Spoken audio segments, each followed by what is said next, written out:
हरि ओम। प्रिय साधक आत्मन, आत्मा और परमात्मा का रिश्ता उतना ही गहरा और रहस्यमय है जितना आकाश का धरती से है, सागर का बूंद से है। आज मैं आप लोगों को आत्मा और परमात्मा के संबंध को ठीक से समझाने का प्रयत्न करूंगा। यह विषय बहुत ही गहन है और जो थोड़ा भी आध्यात्मिक नहीं उन्हें समझने में थोड़ी कठिनाई हो सकती है, लेकिन अगर आप ध्यान से सुनेंगे तो कुछ भी असंभव नहीं है। हमारे ऋषि मुनियों ने कहा है कि हरि अनंत, हरि कथा अनंता, ये शब्द इस विषय के लिए उपयुक्त है क्योंकि आत्मा और परमात्मा का वर्णन करना हरि के गुणों का वर्णन करने जैसा ही है। तो मित्रों, पहले हम लोग आत्मा का संक्षिप्त परिचय जान लेते हैं। सबसे पहले मैं आपको ये बता देना चाहता हूं कि आत्मा न तो स्त्रीलिंग है और न ही पुल्लिंग, और ये दोनों भी है। यानी कि यह स्त्रीलिंग भी है और पुल्लिंग भी, क्योंकि आत्मा इस जगत के सभी जीवों, नर और मादा दोनों में एक समान विराजमान है। यह आत्मा भगवान नारायण का एक अंश है। नारायण ही नर और नारी का आयन है। अतः बोलने में कहीं स्त्रीलिंग वाचक तो कभी पुल्लिंग वाचक संबोधन होगा तो उस तरफ आप ध्यान मत दीजिएगा, आप तत्व को समझिएगा। तो मित्रों, आत्मा जो हर जीव में है वह न तो जन्म लेती है और न ही मरती है। ये शाश्वत है, अविनाशी है। हमारे शरीर बदलते हैं पर आत्मा वैसी ही रहती है। इसे समझने के लिए हमें अपने भीतर झांकना होगा। यह वह चेतना है जो हमें यह एहसास दिलाती है कि हम सिर्फ मांस और हड्डियों का एक पुतला नहीं है। हमारे भीतर कुछ ऐसा है जो अनंत है। लेकिन सभी जीवों के शरीर का भी एक आत्मा होता है जिसे जीवात्मा कहते हैं।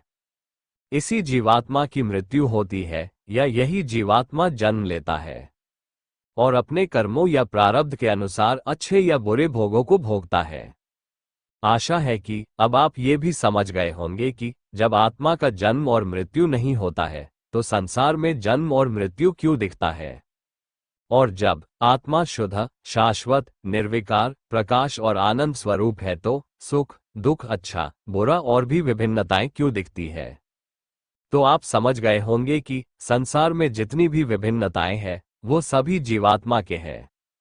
आत्मा सब में एक रूप से, एक मात्रा में सदैव विराजमान है और यह आत्मा परमात्मा का अंश है जिसमें परमात्मा के सारे गुण हैं।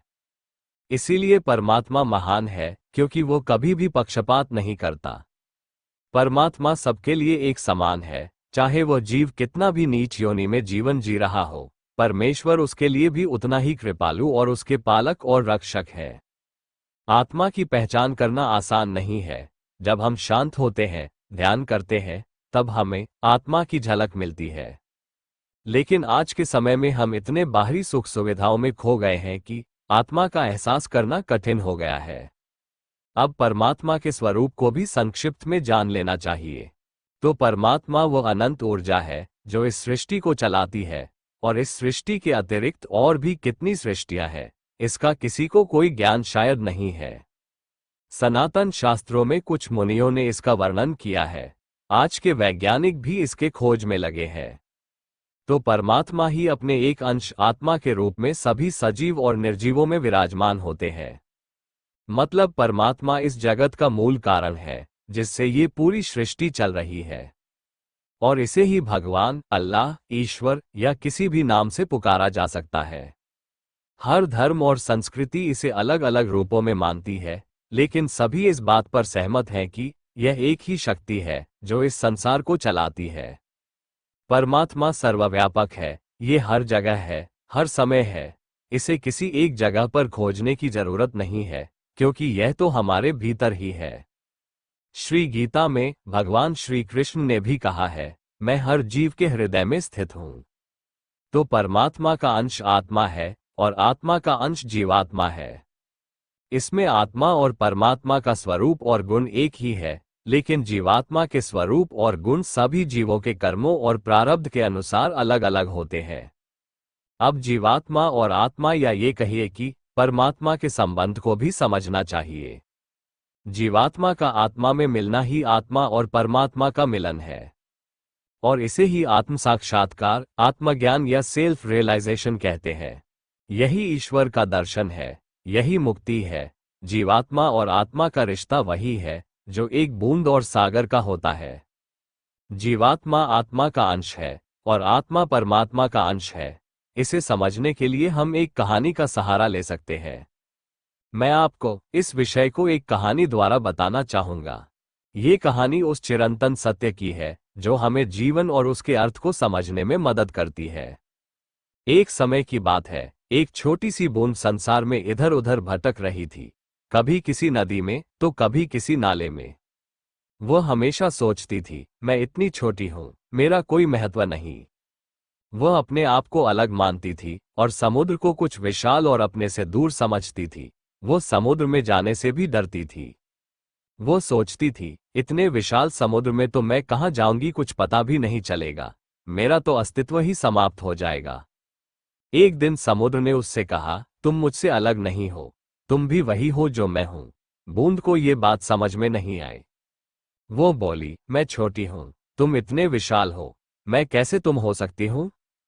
समुद्र मुस्कुराया और कहा, आओ मुझ में मिल जाओ। बूंद ने साहस किया और समुद्र में कूद गई। जैसे ही वो समुद्र में घुली, उसे एहसास हुआ कि वो हमेशा से समुद्र का हिस्सा थी। वो छोटी होकर भी उतनी ही विशाल थी जितना विशाल समुद्र है। समुद्र में मिलने के बाद उसका अस्तित्व तो मिट गया, लेकिन वह बूंद विशाल समुद्र ही बन गई। अब उस समुद्र से उस बूंद को अलग नहीं किया जा सकता है और उस बूंद को भी समुद्र के नाम से जाना जाने लगा। ऐसे ही जीवात्मा का जब आत्मा से मिलन होता है तो जीवात्मा भी जन्म और मृत्यु तथा कर्मों के बंधन से मुक्त होकर तथा अपने अस्तित्व को खोकर आत्मा स्वरूप ही हो जाता है। मतलब वो जीवात्मा परमात्मा बन जाता है। ये कहानी आत्मा और परमात्मा के रिश्ते को बताती है। हमारी आत्मा, जो हमें अलग और व्यक्तिगत लगती है, वास्तव में परमात्मा का ही अंश है। जब हम अपनी सीमाओं को पार करके परमात्मा में मिल जाते हैं, तब हमें अपनी असली पहचान का एहसास होता है। क्यों भटकती है जीवात्मा? जीवात्मा का उस आत्मा या परमात्मा से अलग होना एक भ्रम है। ये भ्रम तब होता है जब हम अपने शरीर, मन और इच्छाओं को ही सब कुछ मान लेते हैं। जीवन की दौड़ भाग, इच्छाओं की पूर्ति और माया का आकर्षण हमें आत्मा की सच्चाई से दूर कर देता है। जब हम इस संसार के सुख दुख में उलझ जाते हैं, तो हमें लगता है कि हम अकेले हैं। यह अकेलापन, ये खालीपन, यही आत्मा की पुकार है। आत्मा हमें याद दिलाती है कि हमारा असली घर परमात्मा के पास है। जीव आत्मा का परमात्मा तक पहुंचने का सफर आसान नहीं है। इसके लिए हमें अपने भीतर की गहराई में जाना होता है। ध्यान, प्रार्थना और सच्चाई के मार्ग पर चलकर ही हम इस सफर को तय कर सकते हैं। श्रीमद् भगवद गीता में भगवान कृष्ण ने अर्जुन से कहा है कि आत्मा अजर अमर है। इसे न कोई काट सकता है, न जला सकता है, न गीला कर सकता है और न सुखा सकता है। ये सदा के लिए है।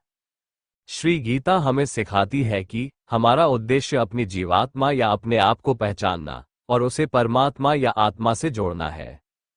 इसके लिए हमें अपने कर्मों को निष्काम भाव से करना होगा और अपने अहंकार को छोड़ना होगा। जब आत्मा परमात्मा से मिलती है तो उसे मोक्ष की प्राप्ति होती है। यह मोक्ष कोई भौतिक स्थान नहीं है, बल्कि यह एक अवस्था है जिसमें आत्मा को यह एहसास होता है कि वो कभी भी परमात्मा से अलग नहीं थी। मोक्ष का मतलब है हर तरह के बंधनों से मुक्त हो जाना। जब जीवात्मा को ये ज्ञान होता है कि वह शाश्वत और अनंत है, तब उसे अपने सर्वव्यापक होने के साथ परम शांति और आनंद का अनुभव होता है। जीवात्मा की यात्रा का उद्देश्य, जीवात्मा का उद्देश्य अपने असली स्वरूप को पहचानना और परमात्मा से मिलना है।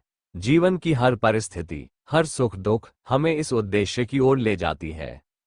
ये हमें सिखाता है कि हर अनुभव एक सबक है जो हमें अपनी सच्चाई के करीब ले जाता है। इन सब का सार बात यह है कि आत्मा और परमात्मा की कहानी कोई बाहरी कहानी नहीं है। ये हमारी अपनी कहानी है। इसे समझने के लिए हमें अपने भीतर झांकना होगा। जैसे जैसे हम इस सत्य को समझते हैं, हमारा जीवन बदलने लगता है। हम भौतिक सुखों से परे जाकर शाश्वत आनंद का अनुभव करने लगते हैं और परमात्मा से मिलकर परमात्मा जैसे व्यापक और विशाल बन जाते हैं। परमात्मा से मिलने के बाद हम में स्वार्थ और मलिनता नहीं रह जाती है।